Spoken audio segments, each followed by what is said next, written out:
அதில் ஏச்சுக்கள் பேச்சுக்கள் எதிர்வதே இருக்கை வீசுது. காசுள்ளவரையிலும் கழிவுள்ளவரையிலும் கவிழ்த்தமிழ் ஒன்றே பிறப்பு. அதை மாசுள்ளம் கொண்டு பதிந்தார் செய்திகளை முன்வெடுத்தே பிறப்புவதற்கு ஜீவதிகளில் ஆயிரம் ஆண்டுகளாக அடிமைப்பட்டு கிடக்கிற அன்னை தமிழினத்தின் விடுதலைக்காக மானத்தமிழ் மரபர்களால் கட்டி எழுப்பப்படுகிற மக்கள் கிராமமான நாம் தமிழர் கட்சி ஒரு தேர்தல் எந்த படத்துக்கு தயாராகிக் கொண்டிருக்கிறது. இது நமக்கு வாழ்வா சாவா போராட்டம் என்பது. இந்த மண்ணில் தமிழ் வாழ வேண்டும், தமிழர்கள் வாழ வேண்டும் என்பதற்கான ஒரு போராட்டம். தமிழர்களை காலம் காலமாக அழித்து ஒழித்து ஆபத்திலே சிக்க வைத்து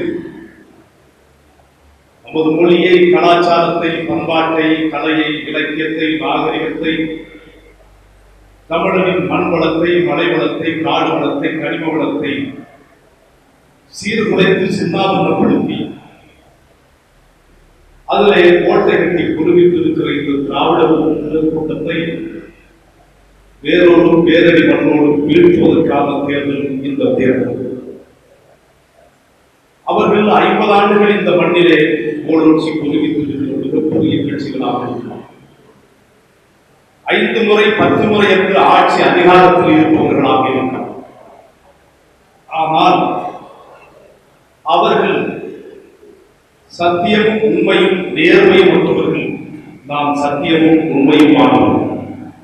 இந்த உலகத்தில் எத்தனை முறை காலை போட்டு விதித்தாலும் மீண்டும் மீண்டும் உயிரோடு எழுந்து வருவது ஒன்றே ஒன்றுதான். அதுதான் உண்மை. அந்த உண்மையின் பிள்ளைகள் தான் பிரபாகரின் பிள்ளைகள். நான் தனித்து நிற்பதை பார்த்து எத்தனையோ பெருமக்கள் போற்றுகிறார்கள், பாராட்டுகிறார்கள், வணங்குகிறார்கள், வாழ்த்துகிறார்கள்.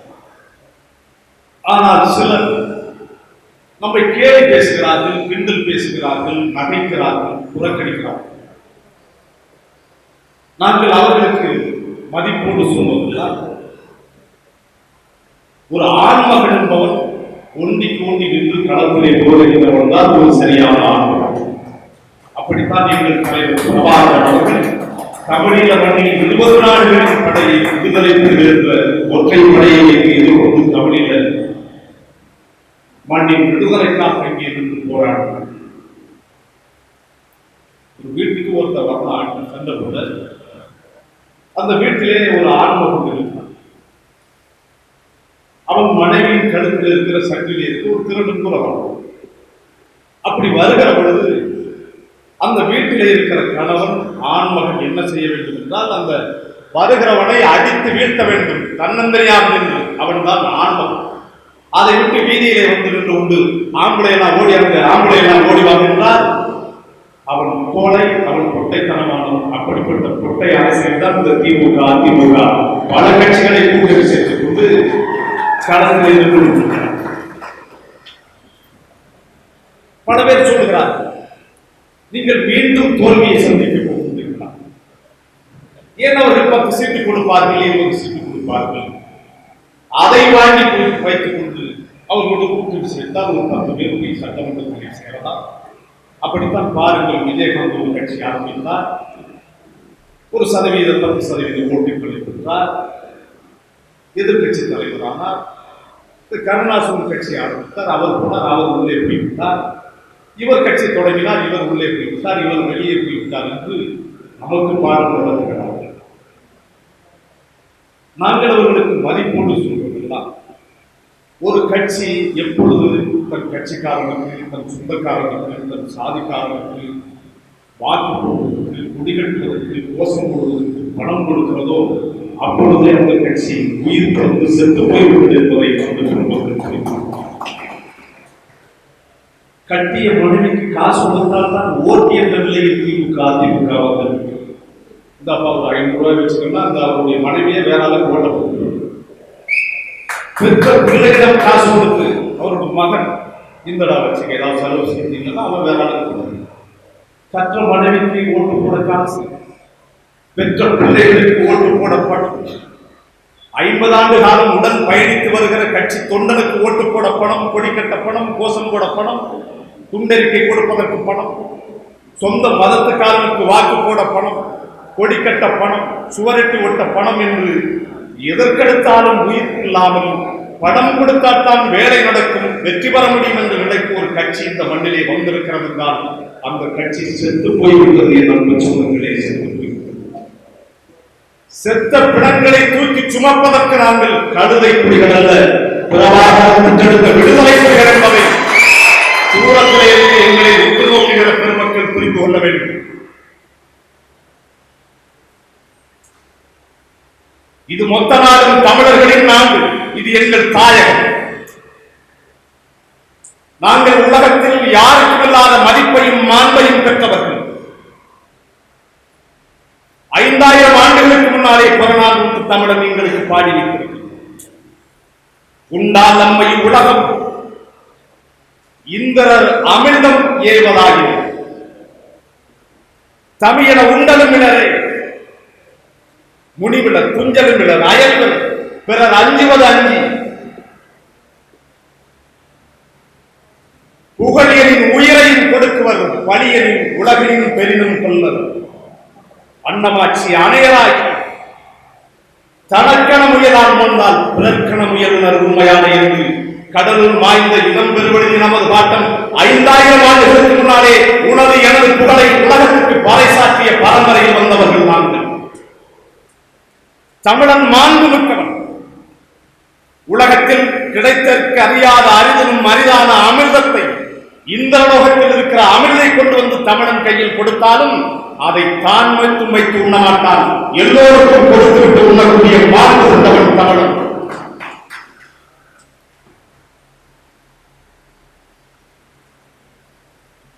அஞ்ச மாட்டான், சோர்வாக இருக்க மாட்டான், பிறருக்கு எந்த இடத்திலும் தாழ்விழுந்து வீழ்ந்து கிடக்க மாட்டான் தமிழன். தனக்கு ஒரு புகழ் கிடைக்குமானால் உயிரையும் கொடுக்கக்கூடியவன் தமிழன். அதே நேரத்தில் இந்த உலகமே உனக்கு பரிசாக தருகிறேன் என்று சொன்னாலும் அதை செய்வதனால் ஒரு படிச்சல் ஒரு இழுக்கு நேர்மானால் உலகத்தையே பரிசாக தந்தாலும் அதை செய்ய மாட்டான் தமிழன் என்பதை 5000 ஆண்டுகளுக்கு முன்னாலே எழுதிய தனக்கென ஒருபோதும் வாழாதவன் தமிழன். பிறருக்கென வாழ்ந்து வாழ்ந்து பிறருக்காகவே வாழக்கூடிய உயர்வையும் மாண்பையும் பெற்றவன் தமிழன் என்று 5000 ஆண்டுகளுக்கு முன்னாலே கடலும் வாய்ந்த இடம் பெறுவதை நமக்கு பாடி வைத்திருக்கிறது. அதனால் தான் இத்தனை ஆண்டு காலம் இந்த திமுக அதிமுகவுக்கு என் சொந்தங்கள் மாறி மாறி மாறி மாறி நீங்கள் வாக்கு செலுத்துகிறீர்கள். இவர்கள் உங்களுக்கு செய்தது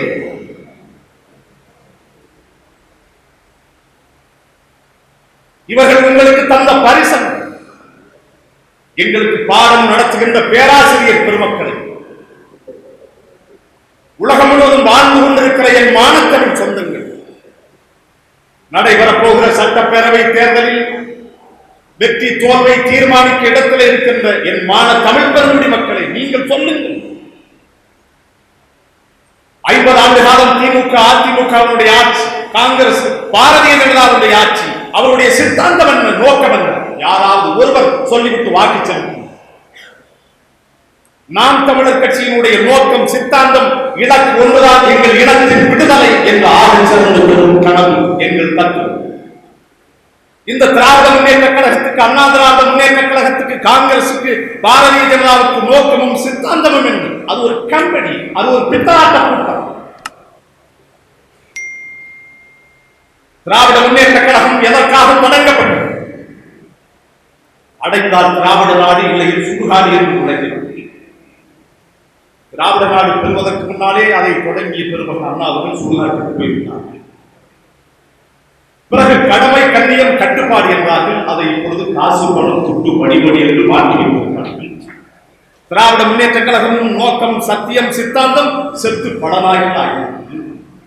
எந்த நோக்கத்திற்காக ஒரு கட்சி தொடங்கப்பட்டதோ, எந்த லட்சியத்திற்காக ஒரு இயக்கம் தொடங்கப்படுகிறதோ, அந்த லட்சியத்தை கைவிட்டு விடுகிறேன் என்று சொன்னதற்கு பிறகு தேர்தல் களத்திலே ஒரு கட்சி நின்று வெற்றி பெற்று ஆட்சி நடத்துமானால் அந்த கட்சி கொள்ளையடிப்பதற்காகத்தான் இந்த ஆட்சியும் அதிகாரம் என்பதை என் அன்பு மக்கள் எப்போது நீங்கள் புரிந்து கொள்ள போகிறீர்கள்? அண்ணா திராவிட முன்னேற்ற கழகம் எதற்காக தொடங்கப்படுகிறது? பதில் சொல்லுங்கள். புரட்சித் தலைவர் எம்ஜிஆர் அவர்கள் திராவிட முன்னேற்ற கழகத்தில் இருந்தார். கருணாநிதி ஒரு தீய சக்தி, ஒரு போர் தொண்டி, அவரை ஒழிப்பதுதான் என்னுடைய வாழ்நாள் கடமை. ஆகவே கருணாநிதியோடு பயணிக்க முடியாது. ஆகவே ஒரு ஊழலற்ற நேர்மையான ஒரு அரசை அமைப்பதற்காக நான் அண்ணாவின் பெயரிலே ஒரு கட்சியை தொடங்க போகிறேன். கட்சியினுடைய பெயரிலே அண்ணா, கொடியிலே அண்ணா, ஆட்சி அதிகாரத்தில் அண்ணாவின் கனவை நிறைவேற்ற ஒரு கட்சி என்று புரட்சித் தலைவர் எம்ஜிஆர் அவர்கள் ஊழலை ஒழிப்பதற்காகவே ஒரு கட்சியை தொடங்கினார். எந்த புரட்சித் தலைவர் எம்ஜிஆர் அவர்கள் ஊழலை ஒழிப்பதற்காக கட்சி தொடங்கினாரோ அந்த கட்சியினுடைய பொதுச் செயலாளர் அம்மையார் ஜெயலலிதா அவர்கள் ஊழல் வழக்கிலே இன்றைக்கு அவருடைய அமைச்சரவை சகாக்கள் அத்தனை பேர் மீதும் வழக்கு இருக்கிறது. அந்த கட்சியினுடைய நோக்கம் சித்தாந்தம் செத்து போய்விட்டது. காங்கிரஸ் கட்சி, வெள்ளைக்காரர்கள் தொடங்கிய காங்கிரஸ் இவர்கள் வெள்ளையனே வெளியேறு, வெளியேறு, வெள்ளையனே வெளியேறு என்று வீதி முழுவதும் முழக்கிய காங்கிரஸ் கட்சி வெள்ளைக்காரர்களை வெளியேற்றிவிட்டு வெள்ளைக்காரி சோனியாவை கட்சிக்கு தலைவராக அந்த கட்சியுடைய நோக்கம் சித்தாந்தம் செத்து உதைக்கப்பட்டுவிட்டது. பாரதிய ஜனதா கட்சியை நாங்கள் ஒரு கட்சியாகவே உடைக்கிறோம். சாராயம் குடிப்பவர்களை கூட நாங்கள் தமிழர்கள் மதிப்பதும், ஆனால் மாட்டு மூத்தரம் குடிப்பவர்களை நாங்கள் மனிதனாகவே அது ஒரு கூட்டம். யாருக்கு நோக்கம் இருக்கிறது, யாருக்கு சித்தாந்தம் இருக்கிறது என்பதை அறிவில் சிறந்த என் அன்பு மக்கள் நீங்கள் சிந்திக்க வேண்டும். 25 கோடி கொண்டு வருகிறார்களா? திமுக வேட்பாளர் 25 கோடி செலவு செய்ய போகிறார். அண்ணா திமுக வேட்பாளர் எவ்வளவு நீங்கள் தாக்கு பிடிப்பீர்களா? எவ்வளவு செலவு செய்வீர்கள்? உங்கள் கட்சி தலைமை எவ்வளவு உங்களுக்கு கொடுக்கும்? ஏன் கொடுக்க வேண்டும்? நான் ஏன் உங்களுக்கு பணம் கொடுத்து வாக்கை நாம் தமிழர் கட்சிக்காரன் பெற வேண்டும்? நீங்கள் பெற்றெடுத்த பிள்ளைகள், உங்களின் விடுதலைக்காக எங்கள் உயிரை கொடுத்து களத்தில் இருக்கிறவர்கள் நாங்கள். திமுக வேட்பாளர் 25 கோடி செலவு செய்கிறவர்கள் தேர்தலில் நிற்கப் போகிறார் என்று சொல்வது எவ்வளவு வெட்கக்கேடானது, எவ்வளவு அவமானகரமானது. அண்ணா திராவிட முன்னேற்ற கழகத்தின் வேட்பாளர் 25 கோடி செலவு செய்ய போகிறார் என்று நீங்கள் பேசிக் கொள்வது எவ்வளவு கேவலமானது, எவ்வளவு அவமானகரமானது. ஒரு தொகுதியில் 50 ஆண்டு காலம் ஆண்ட கட்சியினுடைய வேட்பாளர் தான் வெற்றி பெறுவதற்கு 25 கோடி ரூபாய் செலவு செய்யக்கூடிய சூழ்நிலையில் இருக்கிறான் என்றால் அவன்தான் அந்த தொகுதியிலேயே பெரிய அயோக்கிய பெயர் என்றார் என்பதை நான் மக்கள். நீங்கள் தான் 50 ஆண்டு காலம் தொடர்ச்சியாக ஆண்டு விட்டீர்களே. கல்வியை கொடுத்து விட்டீர்கள், வேலை வாய்ப்பை கொடுத்து விட்டீர்கள், பொருளாதாரத்தை கொடுத்து விட்டீர்கள். ஆற்று மணலை அள்ளவில்லை, மலையை உடைக்கவில்லை, லஞ்சம் வாங்கவில்லை, நீதி நிலைநாட்டப்பட்டு விட்டது. முப்போகம் விளைகிறது. முதலமைச்சரை நேரிலே எப்பொழுது வேண்டுமானாலும் பார்க்கலாம். மந்திரிமார்கள் தேவையான இல்லத்திலே வந்து செய்து கொடுக்கிறார்கள். முற்றும் திறந்த முனிவராக இருக்கிறீர்கள். இவ்வளவு இருக்கிற பொழுது எதற்கையா 25 கோடி செலவு செய்கிறீர்கள்? அப்படியானால் உங்களை போல ஒரு அயோக்கிய பெயர்கள் உண்டா? என் அன்பு மக்கள் என்ன சொல்கிறீர்கள்? சட்டமன்ற உறுப்பினர் பதவியை விட அதில் போட்டியிடுகிறவனை பெரிதாக தூக்கி கொண்டாட நினைக்கிறீர்கள். எவ்வளவு ஒரு மனநோய் இது! ஆற்றால் ஒரு சட்டமன்ற உறுப்பினர், அவ்வளவு. ஆற்றால் ஒரு பிரதம மந்திரி, அவ்வளவுதான். ஆற்றால் ஒரு முதலமைச்சர், ஒரு சிஎம், ஆற்றால் ஒரு கவர்னர், ஆற்றால் ஒரு இன்ஸ்பெக்டர், ஆற்றால் ஒரு எஸ்ஐ, ஆற்றால் ஒரு எஸ்பி, ஆற்றால் ஒரு பிரைம் மினிஸ்டர். இவர்கள்லாம் மிக சாதாரணமானவர்கள். இவர்களை விட மிக உயர்ந்தவர்கள் இந்த நாட்டின் மக்கள் என்பதை என் அன்பு சொந்தங்கள் நீங்கள் புரிந்து கொள்ள வேண்டும். நாம் நிர்வகிக்கக்கூடியவர்கள், நாம் தீர்மானிக்கக்கூடியவர்கள். அதை என் அன்பு மக்கள் மறந்துவிட்டு அவர்கள் செலவு செய்கிற பணத்தை வைத்து அவர்களை மதிப்பிடுவது வெட்கக்கேடானது என்பதை அறிந்து சிறந்த என் தமிழ் சமூகம் நீங்கள் புரிந்து கொள்ள வேண்டும். 50 ஆண்டு காலம் அவர்களை வாக்கு செலுத்தி ஆள வைத்தீர்கள். உங்கள் மனசாட்சியை தொட்டு சொல்லுங்கள். கட்டுகிற சேலையிலே ரெட்டலை சூரியன் வண்ணத்தை சின்னத்தை உலகத்தில் யாராவது வரைந்து கட்டிக்கொண்டு உடுத்திக் கொண்டு பார்த்திருக்கிறீர்களா? 50 ஆண்டு காலம் இந்த ரெட்டலை சூரியனை உங்கள் வேட்டியிலும் சட்டத்திலும் நீ தூக்கி சுமந்தான். உன் வீட்டு சுவற்றிலே அதிமுக வண்ணத்தை எழுதி மகிழ்ந்தான். மாட்டு கொம்பிலே ரெட்டலை சூரியன் எண்ணம் சின்னம், கை கடிகாரத்திலே ரெட்டலை சூரியன் சின்னம் எண்ணம். பெற்ற பிள்ளைகளுக்கெல்லாம் கருணாநிதி, ஜெயலலிதா, அன்பழகன், ராமச்சந்திரன், நேரு, இந்திரா என்று பெயர். இதற்கு அவர்கள் உனக்கு கொடுத்த பரிசு. எந்த தலைவர்களை 50 ஆண்டு காலம் இந்த மண்ணிலே நீ தூக்கி சுமந்தாயோ உன்னை காலில் போட்டு மிதித்து விட்டார்களா? காலில் போட்டு மிதித்து விட்டார்கள். நீ பெற்ற பிள்ளைக்கு கல்வி இருக்கிறதா? நீ பெற்ற பிள்ளைக்கு வேலை வாய்ப்பு இருக்கிறதா? முப்போகம் விளைந்த பூமி தரிசுக்காடாக கிடப்பதையே சிந்தித்தது உண்டா? பெருந்தலைவர் காமராஜர் அவர்கள் கட்டிய பள்ளிக்கூடங்கள், மருத்துவமனைகள் எல்லாம் இந்த மண்ணிலே நாசமாக்கிய அந்த அரக்கர்களை, நாசமாக்கிய அந்த தீய சக்திகளை மீண்டும் மீண்டும் வாக்கு செலுத்தி அதிகாரத்தில் அமர வைக்க வேண்டும் என்று உலகத்தில் அறிவு சிறந்த என் மானத்தமிழரும் எண்ணுவது எவ்வளவு மடமை. எப்பொழுது இந்த போக்கை என் அன்பு மக்கள் நீங்கள் மாற்றிக்கொள்ளப் போகின்றீர்கள்? எப்பொழுது இதற்கு நீங்கள் முடிவெட்டப் போகின்றீர்கள்? இதுல எவன் நல்ல தலைவர்? 2 பேரும் பக்கா திருடன். ஒருத்தன் கள்ள நோட்டு அடிக்க போனான், அடிச்சுட்டு பார்த்தா 11 ரூபா கள்ள நோட்டா போயிடுச்சு. நம்ம அம்மா தீபாமா மாதிரி தொழில் புதுசு, என்னடா இது கள்ள நோட்டா போயிடுச்சு எடுத்துட்டு போயிட்டு அப்படியே ஒரு பொட்டியில் எல்லாத்தையும் சாக்கா கட்டி வச்சுட்டு ஒரு 4 நோட்டை எடுத்துட்டு இப்படி பஸ் ஸ்டாண்டு பக்கமா போனோம். அங்க ஒருத்தன் பெட்டி கடை வச்சுட்டு உட்கார்ந்து இவன் இந்த 18 ரூபா கள்ள நோட்டை கொண்டு போய் அவன்கிட்ட கொடுத்துட்டு யாரோ ஒரு இச்ச வயசுக்கிட்டான் அப்படின்ட்டு பஸ்ஸுக்கு போகணும் சில்லறை கொடுங்க அப்படின்னு அவன் இப்படி சுத்தம் பார்த்துட்டு அந்த 11 ரூபா நோட்டை வாங்கி கல்லாவில் போட்டு 6 ரூபா நோட்டை தரவா 9 ரூபா நோட்டை தரவா அவன் ஏற்கனவே அடிச்சு வச்சுக்கிட்டு எவன்டா சிறுக்கான உட்கார்ந்து பழைய திருட்டு.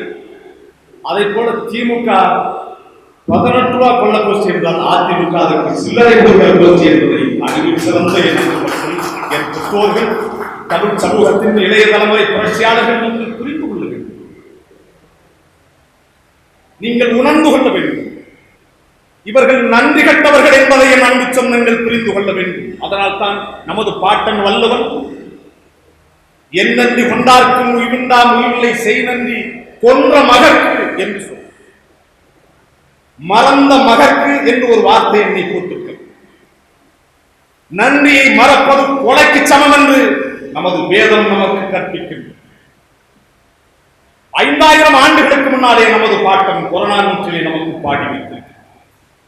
ஆநிலை அடுத்த அறநிலோருக்கு, மாநிலை மகளிர் கரு சிதைத்தோருக்கு, புறவர் தப்பிய கொடுமையோருக்கும், வலுவாய் மருங்கின் கழுவாயும் உள்ளது ஒருவர் செய்து கொண்டோருக்கும் உயிர் இல்லை என்று அறம் பாடிற்ற என்று 5000 ஆண்டுகளுக்கு முன்னாலே நமக்கு பாடினார்.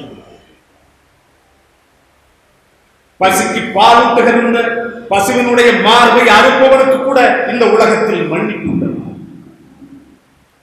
நிறைமாத கற்பிணியை எட்டி உதைத்து படுகொலை செய்வனுக்கு கூட இந்த உலகத்திலே மன்னிப்பு உண்டு. உனக்கு அறிவை புகட்டிய ஆசானுக்கு துரோகம் செய்பவனுக்கு கூட இந்த உலகத்திலே மன்னிப்பு உண்டு.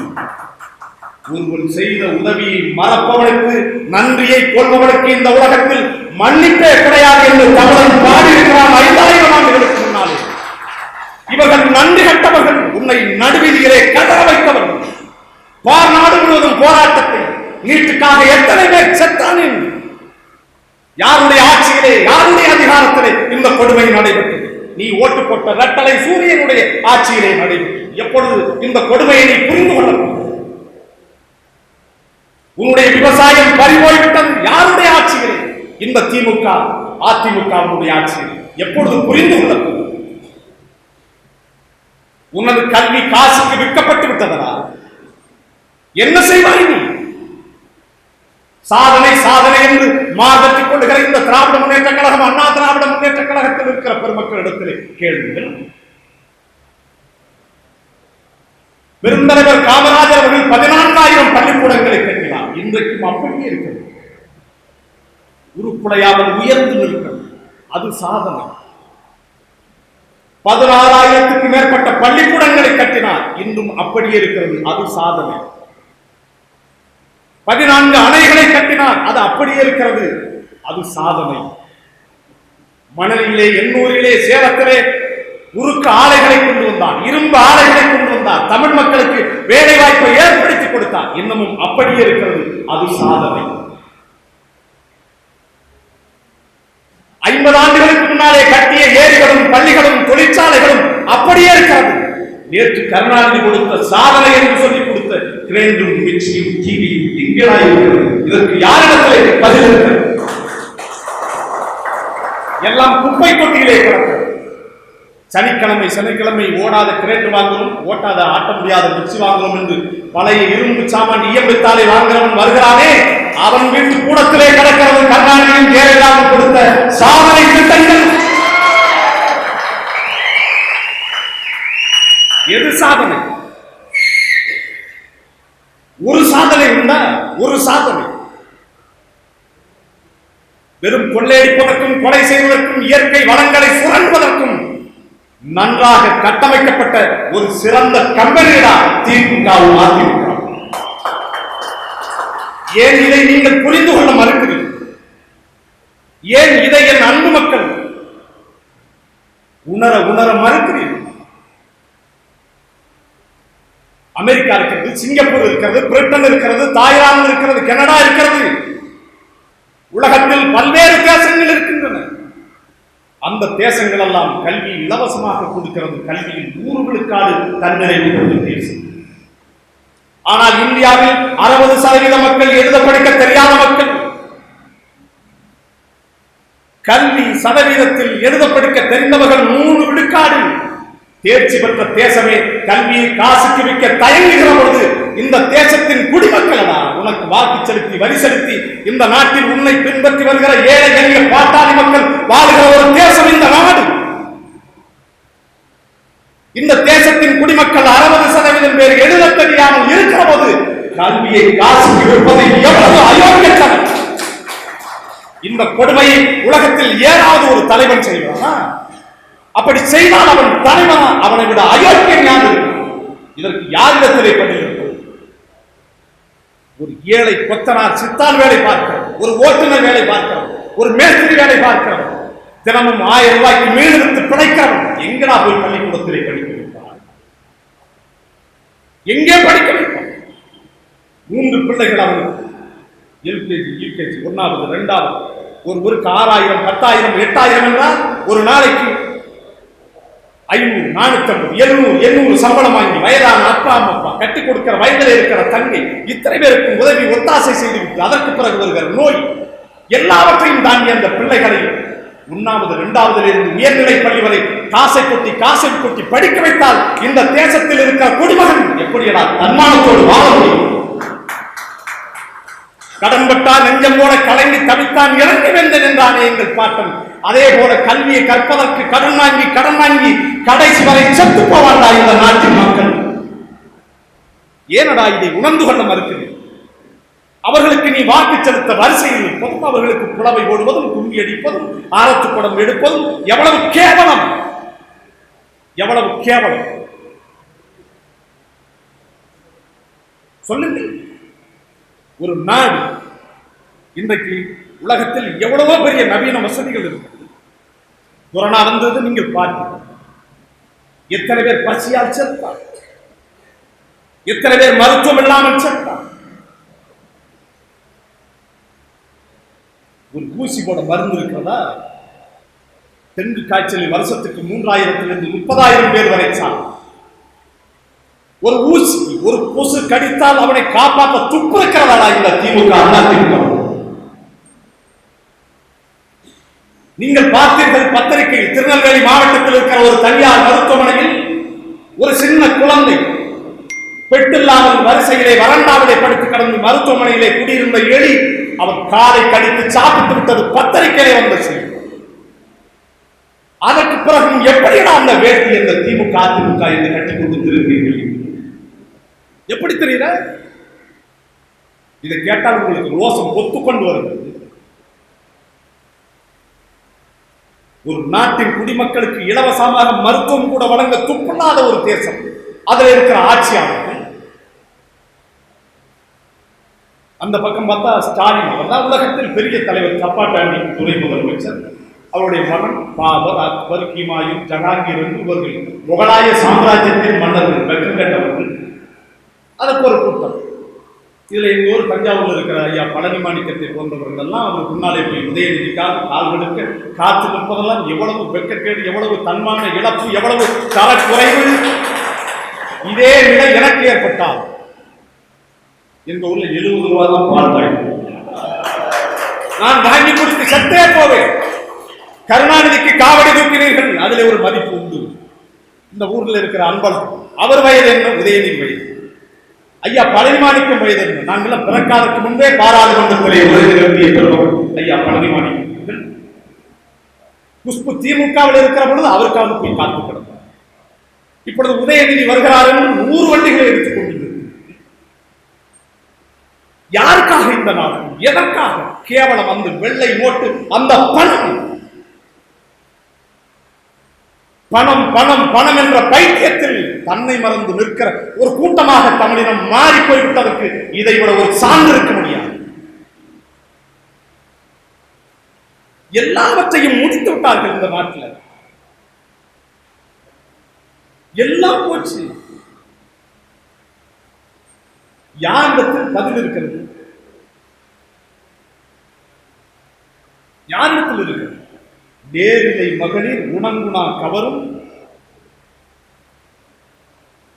கோடி இறைத்த கொடுங்கார் கண்குலை, உட்கார் சிறுதே முன்வழி விளக்கும், பொற்கார் புதல்வர் குறவிண்டு உருட்டும்னு பாடுறான் பட்டினப்பாளையில். ஒரு பொம்பளை புள்ள, ஒரு தாய், ஒரு அம்மா, ஒரு தமிழச்சி, மான தமிழச்சி கடங்குலை போட்டிருக்கான், கடுக்கன் போட்டு அப்படியே தொங்கு. அவள் வயலில் விளைந்த தானியத்தை உலர்த்தி கொண்டிருக்கான். அப்புறம் கோழி வந்து கொத்துக்கிறது. கோழி பக்கத்தில் இருக்க விளக்கமத்தை எடுத்து அடிக்கலாம், குச்சி எடுத்து அடிக்கலாம், கல் எடுத்து அடிக்கலாம். அவர் காதலே கிடந்த கணங்களை எடுத்து தூக்கி வீசி அந்த கோழி எடுத்து விரட்டதாக பட்டிருப்பாளே. அப்பொழுது அந்த பக்கமாக சக்கரம் இல்லாத தேரிலே வந்த சின்னஞ்சிறுவர்கள் அங்குண்டு கணங்குலை, அங்குண்டு கணங்குலை, அங்குண்டு கணங்குலையாக கிடந்ததில் அந்த தேர் அந்த தங்கத்தாலான அந்த கணங்குலையில் இடிபட்டு அந்த தேர் சக்கரத்தை உருட்ட முடியாமல் சிறுவர்கள் தடுமாறியதாக எங்கள் பாட்டன் பட்டினப்பாளையில் எழுதியிருக்கிறார் என்றால் எங்கள் நாடு எவ்வளவு செல்வ செருக்குள்ள நாடாக இந்த மண்ணிலே இருந்திருக்கிறது. சோழ மன்னனுக்கு கடந்திருக்கிற அளவுக்கு கோவலனின் தகப்பன் வாசாத்துவான் இந்த மண்ணிலே வாழ்ந்திருக்கிறான். எல்லாம் பறிபோய்விட்டது. வெள்ளைக்காரர்கள் 200 ஆண்டு காலம் இந்த மண்ணை ஆண்டார்கள். அவர்கள் இவ்வளவு இயற்கை வளங்களை கொள்ளையடித்து சென்றார்கள். நமது பாட்டன் அருள்மொழி சோழன் இந்த மண்ணை ஆண்டானே, அவன் இத்தனை ஆண்டு காலம் ஆண்டானே, தலைமுறையை கடந்து ஆண்டானே, அவன் இவ்வளவு இயற்கை வளங்களை கொள்ளையடிக்கவில்லை. தன் குடும்பத்திற்கென்று சொத்து சேர்க்கவில்லை. நமது பாட்டன் மருது பாண்டியர்கள் இந்த மண்ணை ஆண்ட போது இவ்வளவு இயற்கை வளங்களை சுரண்டி சூறையாடவில்லை. நமது பாட்டி வீரமுங்கை வேலுநாச்சியார் இந்த மண்ணை ஆண்ட போது இவரை சுருட்டவில்லை, இயற்கை வளங்களை சூறையாடவில்லை.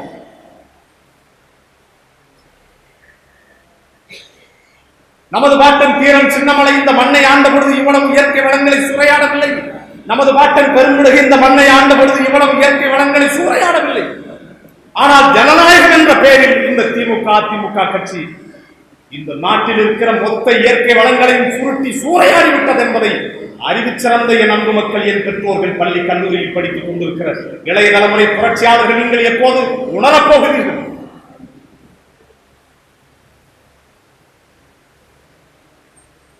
உடனே ரெட்டலை சூரியனுக்கு ஓட்டு போட்டுவிட்டு வீட்டுக்கு போய்விட்டு பாஸ்போர்ட் அதுக்கு பணம் கொடுக்கிறேன். ஏன் கொடுக்கிறார்? எதற்காக அவனுக்கு ஓட்டு போட்டார்? என் மகனுக்கு வேலை கொடுப்பவனுக்கு வாக்கு. என் மகன் தன்மானத்தோடு இந்த மண்ணிலே எவன் வாழ வைக்கிறானோ அவனுக்கு வாக்கு. எவன் இந்த இனத்தை காப்பாற்றுகிறானோ அவனுக்கு வாக்கு. எவன் இந்த மொழியை காப்பாற்றுகிறானோ அவனுக்கு வாக்கு. எவன் கல்வியை கொடுக்கிறானோ அவன் வாக்கு. எவன் மருத்துவத்தை கொடுக்கிறானோ அவனுக்கு வாக்கு என்று நீங்கள் நிர்ணயிக்காமல் கட்டிய மனைவியை விட்டுவிட்டு 30 ஆண்டு காலம் வெளிநாடுகளில் அவர்கள் அப்படி தவிக்கக்கூடாது, இங்கே வரவழைத்து அவர்களுக்கு தற்கால பொருளாதாரத்தை உருவாக்கி கொடுக்க வேண்டும் என்று தவிக்கிறார்களா உங்கள் மகிழ்ச்சி? எப்பொழுது நீ புரிந்து கொள்ளப் போகிறாய்? 2 மாத குழந்தை கருவிடை இருக்கிறது போனவன், குழந்தை பிறந்தவுடன் வரலாம் என்று போனவன், சரி குழந்தை பிறந்து விட்டது, வந்துவிட்டது, கடனை கட்டியாகிவிட்டது, பிள்ளை வேறு பிறந்து விட்டது, எப்படி ஊருக்கு போக அவனை படிக்க வைக்க வேண்டும், ஆளாக்க வேண்டும், இன்னும் 2 வருஷம் இருந்துட்டு போகுது. பிறகு தங்கைக்கு திருமண வயது வருகிறது, இப்பொழுது போய் என்ன செய்வது? இன்னும் 2 வருஷம் இருந்துட்டு போகுது, 4-6 வருடம் போகுது. பிறகு 2 வருஷம் பிள்ளை பெரிய கல்லூரிக்கு அனுப்ப வேண்டும், அவர்களை வைக்க வேண்டும், என்ன செய்யும்? இன்னொரு 2 வருஷம். சரி, எல்லாம் வந்து விட்டு தோப்பு தரவு இருந்தால் தான் ஊரில் 2 பேர் மதிப்பாங்க. 10 ரூபாய் தோப்பு, 20 ரூபாய் தோப்பு தருவாங்க, அதுக்கு ஒரு 4 வருஷம். பிறகு வீடு கட்டுவதற்கு ஒரு 5 வருஷம் என்று போன பிள்ளைகள் நாடு திரும்பாமல் அங்கேயே சவக்குடியில் மடிகிறார்களா? எங்கள் பிள்ளைகள் மாணவர்கள் அடிமைகளாக, அகதிகளாக, நாடோடிகளாக, ஏழைகளாக, பிச்சைக்காரர்களாக, அரபு தேசத்திலே ஒட்டகம் வைக்கிற கூலிகளாக இந்த மண்ணை ஆள பிறந்தவன் கூலிகளாக மாற்றப்பட்டிருக்கிறான். உன் பிள்ளை இதை மாற்றி எழுத வேண்டும். ஒரு பிள்ளை கூட தூர தேசத்துக்கு போனாலும் கவனமாக வாழ வேண்டும். இல்லை என்றால் இந்த மண்ணிலே தற்சார்பு பொருளாதாரத்தோடு புகழ்பெற்றவனாக இந்த மண்ணிலே கை நிறைய காசை கொண்டு வாழ வேண்டும் என்று துடிக்கிறான் உங்கள் மகிழ்ச்சி. அதை ஆதரிக்க வேண்டியது இந்த மண்ணில் இருக்கிற ஒவ்வொரு மாணவ தமிழும் தமிழச்சியினுடைய கடமை. சின்ன பிள்ளைகளிலிருந்து வளர்க்கிறீர்கள், படிக்க வைத்து பொறியாளர் படிக்க வேண்டும், மருத்துவர் படிக்க வேண்டும், இன்ஜினியர் படிக்க வேண்டும் என்று படித்து அவர்களை தூர தேசத்துக்கு அனுப்பி நீ சென்று விட்டாய். கொல்லி போடுவதற்கு கூட அவன் தூர தேசத்தில் இருக்கிறார்கள். குழல் இறுதி யாழ் இறுதி என்பார் மழலை சொல் கேளாதவர் என்று அன்னை தமிழ் போற்றுகிறது. அப்பா என்று அழைக்கிறது. வாட்ஸ்அப்பில் பார்த்துக் கொண்டு அவன் மனது எவ்வளவு கொதிக்கும். அம்மா என்று பார்த்து அவன் அழைக்கிறான். அந்த பிள்ளை அவனாலை தூக்கி கொஞ்சம் முடியும். ஒரு மனித பிறவியாக பிறந்து பெற்ற தாய்க்கு கூட கொல்லி வைக்க துப்பத்தவர்களாக எங்கள் தூர தேசத்துக்கு விரட்டி எடுத்த பாடுகளே, பிள்ளைகள் சொல்லுவோம், உங்களை இந்த தேசத்திற்கே விரட்டி அடித்து நீங்கள் எங்கள் உணர்வை எங்கள் வேலை வாய்ப்பை பறித்து நீ கட்டி வைத்திருக்கிற அந்த திராவிட செங்கலை சல்லி சல்லியாக உடைத்து நோக்கிற நாங்கள் இப்படியே விட்டு போக மாட்டோம். இப்படியே விட்டு போக மாட்டோம். ஏன் வாக்கு? எதற்கு வாக்கு? உலகத்துக்கு அறிவை சொல்லிக் கொடுத்த தமிழ் தேசத்தின் மக்களுக்கு உடம்பு உள்ளத்தில் இருக்கிற தலையில் இருக்கிற மூளை சுற்றிக்கலவாக இருக்கிறதா? ஒரு வேட்டி எடுக்க போகிறார். வேட்டி எடுக்க போகிற பொழுது ஒரு வேட்டி 3 மாத்தைகளை பிரித்து விட்டது. அடுத்த முறை இன்னொரு வேட்டி எடுக்க வேண்டும் என்று வேறு கடைக்கு போகிறார். ஒரு சேலை எடுக்க போகிறார். சேலை 2 மாத்தைகளை கிழிந்து விட்டது. அடுத்த முறை போகிறது வேறு கம்பெனி சேலை எடுக்க போகிறது. வேறு கடையில் ஒரு 200 ரூபாய் பெருமானம் முதல் எடுக்க போகிறார்கள். ஒரு கையில் 150 ரூபாய். இந்த 150 ரூபாய் கையில் எடுப்பதற்கு உழைக்கவில்லை. கீழ் போய்விட்டது, சாயம் போய்விட்டது, சலித்து போய்விட்டது, சல்லடையாக போய்விட்டது என்று அடுத்த முறை வேற கையில் எடுக்க வேண்டும் என்று வேறு கிடைக்கிறது. 15 ஆண்டு காலம் காதல் மனம் புரிந்து காதல் திருமணம் செய்கிறார்கள். இடையிலே கசப்பு வந்துவிட்டது. 8ஆம் வகுப்பு படிக்கிற பொழுது தொடங்கிய காதல் திருமணமாகி 15 ஆண்டுகள் தொடங்குகிறது. இடைபிரியாத நட்பு, ஒருவரை ஒருவர் பார்த்துக் கொண்ட நட்பு, புரிந்து கொண்ட நட்பு, அந்த நட்பு கூட மனமிரவிலை போய் விவாதத்திலே தூக்கி போட்டு செல்கிறார் என்று அன்றைக்கு மனிதன். பெற்ற மகன் எங்க அப்ப எனக்கு ஒரு 10 ரூபாய் சொத்து கூட கொடுக்கல, என் தம்பிக்கு கொடுத்துட்டான் என்று பெற்ற தகப்பன் செத்ததையே புறக்கணிக்கிற நீ,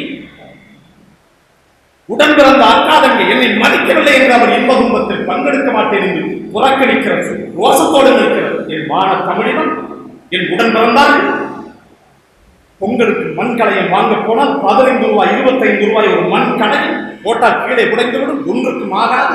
அதை எடுத்து ஓட்டை இருக்கிறதா என்று சொல்லி பார்க்கிறாய், உடசல் இருக்கிறதா என்று சொல்லி பார்க்கிறாய், ஒரு டம்ளர் தண்ணியை ஊற்றி ஒழுகிறதா என்று 25 ரூபாய் பொறுமானம் உள்ளது. போட்டால் உடைந்து விடும், வேறு வாங்கி விடலாம். ஒரு மண் கலையம் எதற்கும் ஆகாத 25 ரூபாய் பொறுமானம் உள்ள ஒரு மண் கலத்தையே சோதனை செய்து வாங்குகிற என் மான தமிழகமே, இந்த மண்ணை ஆளுகிற தமிழ் எப்படி இருக்க வேண்டும் என்பதை ஏன் சோதனை செய்ய மறந்து போனார்? ஏன் போன? அவ்வளவா உனக்கு அறிவு மணிந்து விட்டது? அவ்வளவா போயிட்டு, அவ்வளவா வெக்கம் கெட்டு வீணாய் போனீர்கள். எங்களை விட்டால் இனி யார் உனக்கு இருப்பார்? எங்களை விட்டால் உனக்கு நாடு ஏது இருக்கிறது?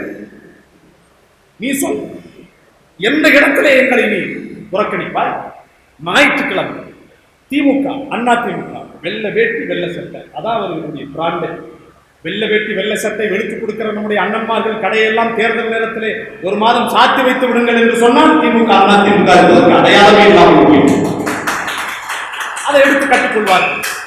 அதை எடுத்து கட்டி வைத்துக் கொண்டு இதுல ஒரு சூரியன், ஜெயலலிதா, கருணாநிதி படத்தை வைத்துக் கொண்டு இங்கே கோவிலுக்கு, ஐயனார் கோயிலுக்கு அபிஷேகம் செய்ய போகிறார் என்று பார்த்தால் நேரம் ஒயின் ஷாப்ல அன்றைக்கு தான் நல்ல விடுமுறை நாள், எல்லோரும் கரிசோறு எடுத்து சாப்பிட்டு மது குடிக்க வருவார்கள் என்று ஞாயிற்றுக்கிழமை சாராய கடையிலே போய் உட்காருகிறவர்கள் இந்த திமுக, அண்ணா திமுக காரர்கள் இல்லை என்று எவரும் சொல்ல முடியாது.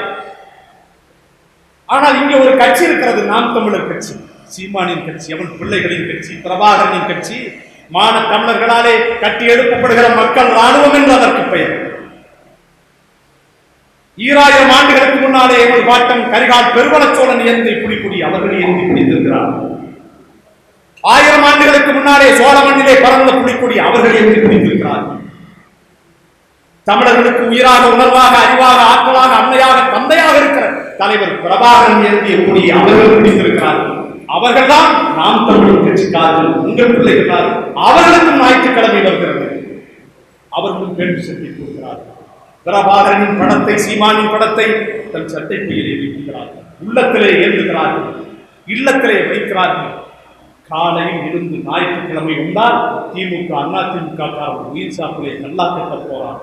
பிரபாகரனின் பிள்ளைகள், சீமானின் பிள்ளைகள், நாம் தமிழர் கட்சியில் இருக்கிற லட்சம் தம்பிகளும் தங்கைகளும் ஏரிகளை, குளங்களை கட்டப் போகிறார்கள், பள்ளிகள், கல்லூரிகளை கட்டப் போகிறார்கள், மரம் செடி கொடிகளை நடப்போகிறார்கள், பள்ளிகளுக்கு இலவச புத்தகம் கொடுக்க போகிறார்கள், இரத்த தானம் கொடுக்க போகிறார்கள், மருத்துவமனைக்கு உதவப் போகிறார்கள், பிணங்களை தூக்கி சுமக்கிறார்கள், ஏரி குளங்களை தூர்வார்கிறார்கள் என்றால் யார் மக்களுக்கானவர்கள் என்பதை அறிவிச்சதை மக்கள் புரிந்து கொள்ள வேண்டும். ஆட்சி இல்லை, அதிகாரம் இல்லை, கையிலே பணம் இல்லாத போதே மக்கள் என்று உங்களுக்காக சாக இருக்கிற நாங்கள் எங்களிடத்திலே ஆட்சி அதிகாரம் தான் எவ்வளவு உண்மையும் நேர்மையாக இருக்கும் என்பதை ஏன் உணர மறுக்கிறார்? ஏன் உணர மறுக்கிறார்? எப்படி சொல்லு? நாம் தமிழர் கட்சியினுடைய தளபதிமார்களுக்கு, தம்பிமார்களுக்கு நேரம் குறைவாக இருக்கிறது. எல்லோரும் வீட்டுக்கு வேற போகும். ஒன்றை சொல்லுங்க, உலகத்தில் முடியாதது என்று எதுவுமே இல்லை. உலகத்தில் முடியாதது என்று எதுவுமே கிடையாது. எந்த ஒரு செயலும் சாத்தியமில்லாததாகவே தோன்றுவது செய்து முடிக்கப்படும் வரை என்கிறார் நெல்சன் மண்டேலா. எதுவும் எளிதானதல்ல, ஆனால் எல்லாம் சாத்தியமே என்கிறார். நமது தலைவன் மேதகவே பிரபாகரன் அவர்கள் உலக வரலாற்றில் நல்லவர்கள் கூட தோற்றதாக செய்தி, நம்பிக்கை உள்ளவர் தோற்றதாக செய்தி என்று அவர் பறைசாற்றுகிறார். அதற்கு உழைக்க சொல்லுகிறார். ஓடுங்கள், ஓடுங்கள், ஓடிக்கொண்டே இருக்கிற ஒரு நாள் நிம்மதியாக உறங்கலாம், மரணத்துக்கு பிறகு என்று நீ அடிமைப்பட்ட தமிழ் சமூகத்திலே பிறந்தவன், நீ ஓடிக்கொண்டே இரு, உறங்காதே என்று நமக்கு எச்சரிக்கை செய்யும். அதற்கு நாம் என்ன செய்யணும்? களத்தில் இருந்து உழைக்க வேண்டும். என் அன்பு சொந்தங்கள், கிராமப்புறத்தில் இருக்கிற என் மக்கள், கட்சி பார்த்து வாக்கு செலுத்துவதை விட சாதி பார்த்து வாக்கு செலுத்துகிற என் தமிழ் சொந்தங்கள் நிறைய இருக்கிறீர்கள். தமிழன் எப்பொழுது தன்னை சாதியாக, மதமாக நினைத்தானோ அன்றை செத்து சுண்ணாம்பாக்கி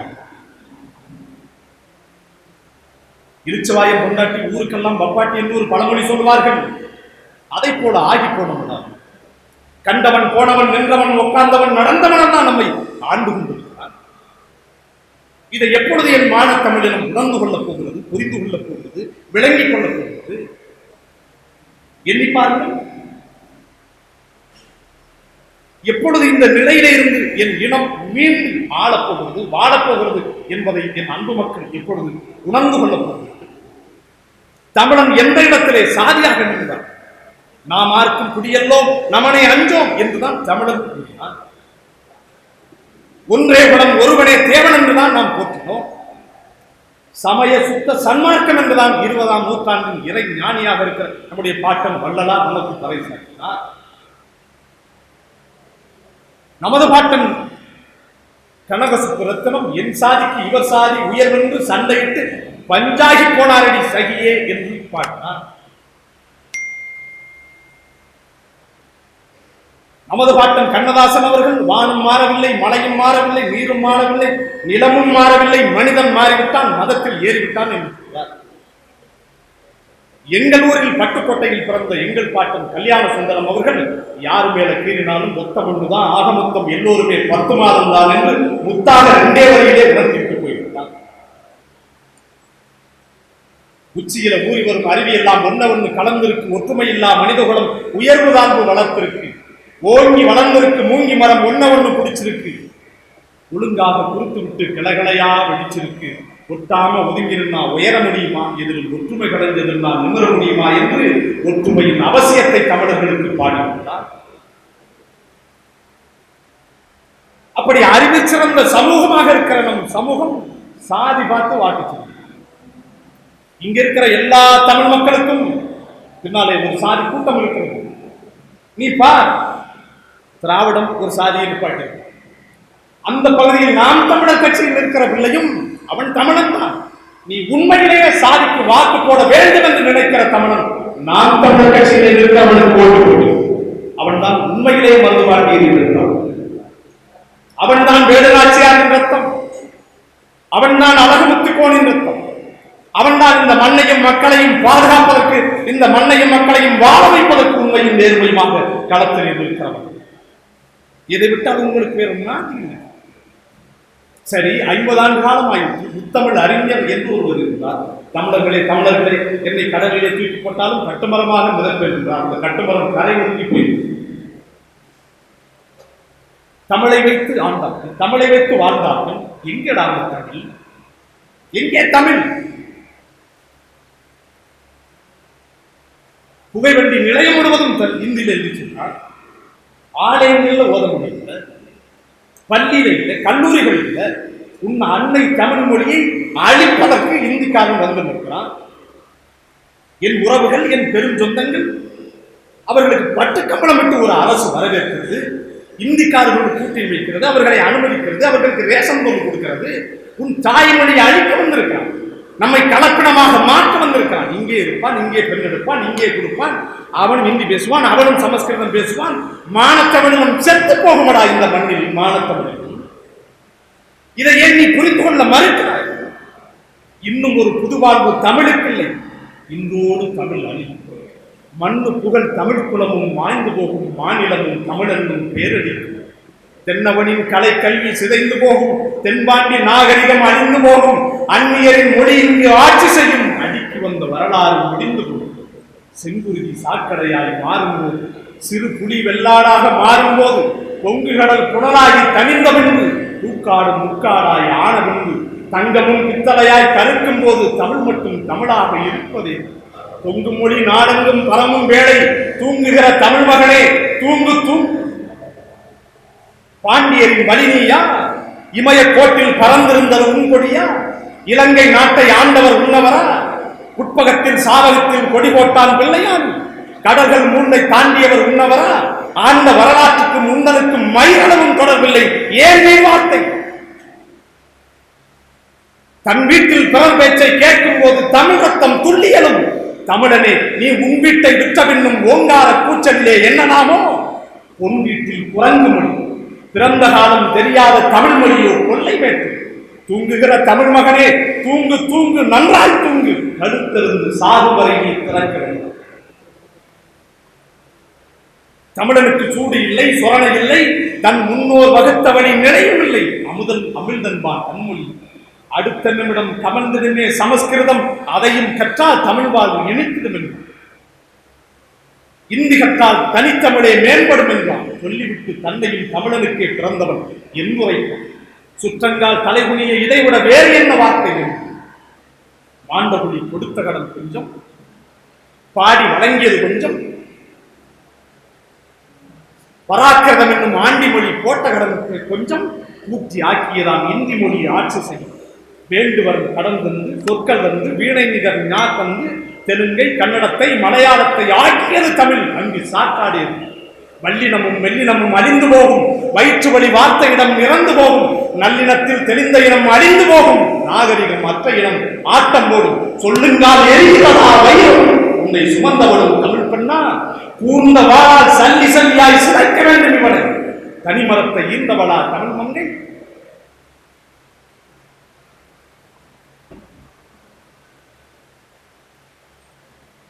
சொல்லு.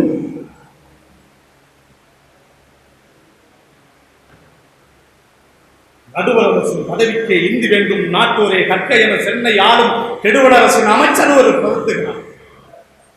நமதரசு நமதிருந்தால் இந்தியது. கடுவொலியில் கேட்கின்ற நாமெல்லாம் கண்ணகியின் கால்வலியோர் யார் கேட்பார்? குண்டலையும் மேகலையும் சிலம்பும் முப்பால் புறன்மறையும் ஐந்தரையும் 10 தொண்டியும் தொண்டியும் தொல்காப்பியமும் தலை வளையாவதி சிந்தாமணி 10 நற்றினை குறுந்தொகை எல்லாம் அழிந்து போகும். கை கை என்று நம் நாட்டில் குதிரைகளை ஓட்டும் சொல்லை அழுங்காமல் எடுத்து போய் வினை சொல்லாக்கி மேலும் தெம்போடு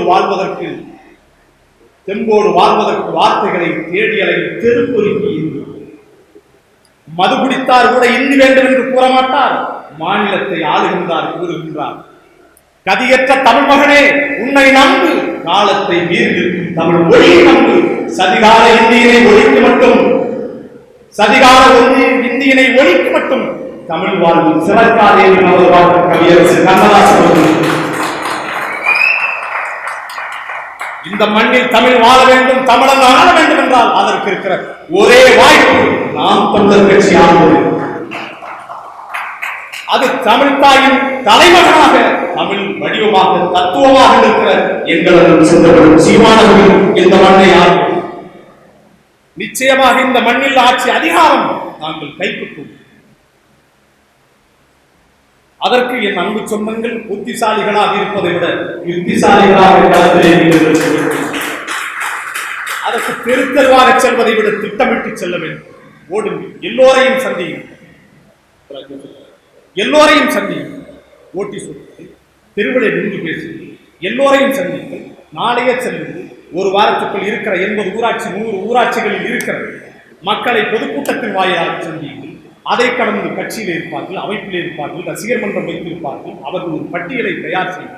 யார் எந்த கட்சியில் இருக்கிறார், இவர் என்ன கட்சி, இவர் என்ன கட்சி, இவர் எந்த அமைப்பில் இருக்கிறார், முன்னாள் ஊராட்சி மன்ற தலைவர், இந்நாள் ஊராட்சி மன்ற தலைவர், முன்னாள் ஒன்றிய குழு உறுப்பினர், இந்நாள் ஒன்றிய குழு இருக்கிறது, இந்நாள் ஆசிரியர் பணியிலிருந்து ஓய்வு பெற்றவர்கள், மருத்துவர்கள், அந்த ஊரில் இருக்கிற பெட்டிக்கடை வைத்திருக்கிறவர்கள், மீன் கடை வைத்திருக்கிறவர்கள், சலூன் கடை வைத்திருக்கிறவர்கள், கொத்தனார் வேலை பார்க்கிறவர்கள், சித்தார் வேலை பார்க்கிறவர்கள், மகாத்மா காந்தி ரசிகர் மன்றம் வைத்திருப்பார், கிரிக்கெட் அணி வைத்திருப்பார். இப்படி அந்த ஊரில் இருக்கிற அனைவரையும் நீங்கள் சென்று ஜனவரி மாதத்திலிருந்து சந்திக்கிற வேலையை செய்யும். நம் மீது இருக்கிற அந்த கசப்பு மறந்து போகும், வெறுப்பு மறந்து போகும். சின்ன பிள்ளைகள் மதிப்போடு வந்து நம்மை சந்தித்தார்கள். ஐயா, நாங்கள் இதை போல செய்ய வேண்டும் என்று நினைக்கிறோம். எங்களுக்கு உங்களுடைய மேலான ஆதரவை தர வேண்டும். அவர் நம் மீது வெறுப்பு கசப்பு இருந்தால் முகம் கொடுத்து பேச மாட்டார். இன்று யாராவது வரமாட்டார்களா என்று நினைத்துக் கொண்டிருக்கிறவர்கள் நம் மீது அன்பு கொண்டு ஒரு தேநீர் அருந்தி 1/2 மணி நேரம் உட்கார்ந்து மகிழ்ந்து இந்த ஊரில் 100 ஆண்டுகளாக ஒரு குளம் வெட்டப்படாமல் இருக்கிறோம், நீங்களாச்சும் வந்து அதை செய்யுங்கள் என்று சொல்லுங்கள். அந்த ஊரிலே ஓட்டு கேட்க செல்கிற பொழுது நீங்கள் உரிமையோடு சொல்லலாம், நாங்கள் எல்லோரையும் சந்தித்தோம். இந்த ஊரிலே ஓய்வு பெற்ற ஆசிரியர் ஐயா ராமசாமி அவர்களையும் சந்தித்தோம். அவரிடம் பேசிக் கொண்டிருந்த பொழுது 100 ஆண்டுகளாக இந்த ஊரிலே ஒரு குளம் தூர்வாரப்படாமல் இருக்கிறது, நீங்கள் வந்தவுடன் கட்டாயம் செய்யுங்கள் என்று சொன்னார். அவர் உட்கார்ந்து பேசி அவருடைய வார்த்தையை நாங்கள் மதித்து அதை எங்கள் உள்ளத்திலே ஏற்றுக்கொண்டோம். ஐயா அவர்கள் சொன்னதை நாங்கள் சட்டமன்ற உறுப்பினராக வந்தவுடன் முதலில் அந்த வேலையை நாங்கள் முன்னிட்டு செய்வோம் என்று சொல்கிற பொழுது அவர் நம்முடைய ஆதரவாளராக இருந்தார். மீன் கடை வைத்திருக்கிறவர் எனக்கு தெரியும், அண்ணன் சேகரன் ஒருத்தர் மீன் வைத்திருக்கிறார். ஒரு நாளைக்கு 200 பேரை சந்திக்கிறார். அவர் மீன் கடை வைத்திருக்கிறவர் என்று நினைக்கக்கூடாது. அவர் 200 நம்முடைய தாய்மார்களோடு தங்கச்சியோடு அவர் தினமும் சந்திக்கிறவர். போவார், பார்க்கிறவர்கள் என்னம்மா எல்லாம் அயோக்கிய பயலா இருக்கான்னு மீனை எடுத்துக்கொண்டு நம்ம உள்ள நிற்கிறான், திரைப்படம் மணி சென்று நிற்கிறான், வாய்க்கா இருக்கிறார், அவர் ஓட்டப்படின்னு சொல்லி போவார். அன்புக்கு கட்டுப்பட்டு வாங்கி பெட்டிக்கடை வைத்திருப்பார்கள். 10 பேர் ஒரு நாளைக்கு வருவார்கள், பல 100 வரும். யாருக்கு ஒட்டி போட போகுது? யார் நாம் தமிழர் கட்சியில் போடுங்க, இதெல்லாம் போட்டு போட்டு எல்லாம் காலம் மாறி போச்சு, போடுங்க என்று சொல்வார்கள். அவர்கள் எரியவர் கொத்தனார் சித்தார் வேலையை பார்த்திருப்பார். அவன் 10 பேரை வைத்து வேலை செய்வார். அவருடைய குடும்பம் 100 வாக்குகள் ஆகிவிட்டார். என்னப்பா உழைச்சி காலம் காலமா நம்ம வீட்டுக்கே போட்டு போட்டி என்று நமக்கு வாக்கு செலுத்த வாய்ப்பு. மகாத்மா காந்தி ரசிகர் மன்றம் வைத்து ஒரு 100 பேர் இருப்பாங்க. அவர்களை போய் சந்திக்க வேண்டும். அவர்கள் உரிமையோடு நமக்கு வாக்கு செலுத்துவார். சச்சின் கிரிக்கெட்டில் என்று ஒருவர் வைத்திருப்பார். ஊருக்கு 10 பேர் 20 பேர் பயிர்ப்பார். அவர்களை சந்தித்தால் நமக்கு வாக்கு செலுத்த வாய்ப்பு இருக்கிறது. நான் இன்னொன்று சொல்லுவேன், ஒரு தொகுதிக்கு 2.25 லட்சம் வாக்காளர்கள் என்றால் அங்கே சூடு சுவரணை வெறுக்கும் மானத்தோடு இந்த இனத்தையும் மொழியையும் பேசுகிறவன் நேசிக்கிறவன் குறைந்தது ஒரு 50,000 பேராளர்கள் இல்லாமல் அவர்கள் நமக்கு துணை நிற்பார்கள். களத்தை மும்முனை போட்டியாக இருக்க போகிறது. களத்தை மும்முனை போட்டியில் நாம் முதல் போட்டியாக களத்தை மும்முனை போட்டியாக மாற்றிவிட்டால் 50,000 வாக்குகள் 60,000 வாக்குகள் பெறுகிறவர்கள் நாம் எளிதிலே வெற்றி பெற்றுள்ளோம். இதை நுட்பமாக நீங்கள் செய்ய வேண்டும். நம்முடைய எதிரிகள் நேர்மையானவர்கள் இல்லை, அவர்கள் நரிகள் என்பதை நீங்கள் புரிந்து பல பெரியவர்கள் என்னிடத்திலே சொல்வது, நீங்களுடைய உணர்ச்சி இருக்கிறது, அறிவு இருக்கிறது, ஆற்றல் இருக்கிறது, எல்லாம் இருக்கிறது, ஆனால் உங்களுக்கு சூழ்ச்சி தெரியும். நீங்கள் ஓட்டிலே இருந்து உயிரை கொடுத்து பேசி வாக்கு சேகரித்துக் கொண்டிருப்பீர்கள். அவர்கள் பின்வாசப்படியாக போய் அங்கே இருக்கிற மக்களுக்கு காசு கொடுத்து வாக்கை பறித்து போவது திருடர்கள். அதை எப்படி நீங்கள் எதிர்கொள்ளப் போகிறார்கள் என்று நீங்கள் கேட்பார்கள். என் அன்பு தம்பிகளுக்கு சொல்கிறேன், நான் பிரபாகரனின் பிள்ளைகள். நாம் தமிழர் கட்சி இருக்கிற ஊரில் காற்று புகாத இடத்தில் கூட இன்றைக்கு கருப்பொழி மாவட்டத்தில் நாம் தமிழர் தம்பிமார்கள் எல்லா ஊரிலும் இருக்கிறார்கள். வாக்குச்சாவடியில் மோசடி செய்வதை, வாக்குப்பட்டியிலே கள்ள ஓட்டு போடுவதை, மோசடி செய்வதை, வாக்கை திருடுவதை வேண்டுமானால் நாம் தடுக்க முடியாமல் போகலாம். ஆனால் பணத்தை கொடுத்து வாக்கை பறிப்பதை நம்மால் தடுக்க முடியும். பல ஊர்களில் இந்த திமுக அதிமுக திருடர்கள் பணத்தை வைத்துக் கொண்டு வாக்கை பறிக்க வந்த போது வேட்டியை